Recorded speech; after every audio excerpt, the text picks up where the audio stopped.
you ever tried talking to someone who's way out of your league? Like, the kind of person everyone stops to look at when they walk in a room? Yeah, that type. Most people freeze up. They start overthinking every word, trying to say the right thing or impress. But here's the thing nobody tells you. The way you act around a 10 is exactly what makes you invisible to her. Let me explain. The other day, someone asked me, "Bro, how do you talk to a 10? And I get it. That question is sitting in a lot of people's heads. How do you even exist around someone who is used to constant validation? But here's the wild part. Being a 10, it's a curse disguised as privilege. Imagine this. Every 10 minutes, someone tells her she's beautiful. On IG, in the street, in her DMs, at school, on her phone, while she's ordering a coffee, nonstop. Every dude is trying to be the one who stands out, and ironically, they all end up looking exactly the same. The same compliments, the same emojis, the same "you're different" speech. So what happens when a guy walks in and just doesn't care? Not rude, not mean, just unmoved. That's when her brain goes, wait, why isn't he chasing me like the rest? That's not arrogance, that's contrast. See, she's not just looking for someone to want her, she's used to that. What actually pulls her in is someone who doesn't need her validation to feel enough. You treat a 10 like a 0, not to disrespect her, but to reset the dynamic, to remind her you don't get special treatment just for existing. And yo, I've been there. There was this girl, I swear, if I showed you her face, you'd agree instantly.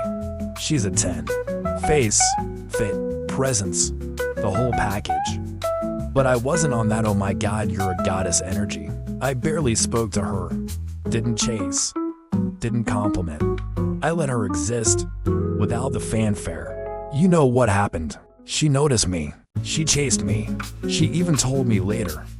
It was actually reassuring talking to a guy who didn't he want anything from me, because when everyone wants you, it's exhausting.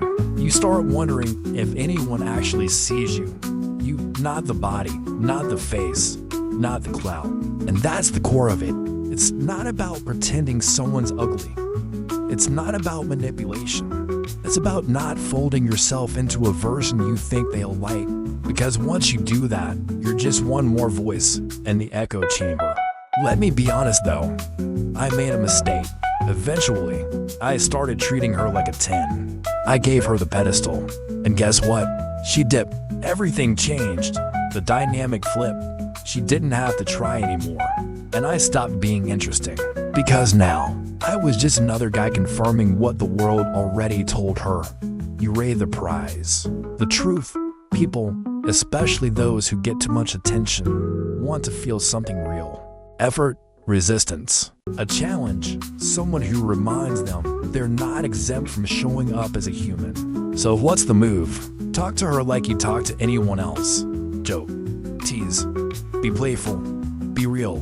Don't orbit, don't worship, don't try to win her. The moment you stop putting someone on a pedestal is the moment you actually give them space to meet you eye to eye. And yeah, some people will call this toxic, but it's only toxic if your intention is to break someone down. If your energy is just calm, grounded, and unmoved by appearances, that's not toxic, that's powerful.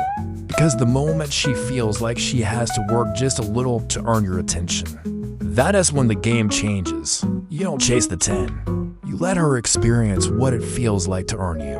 And that is the difference.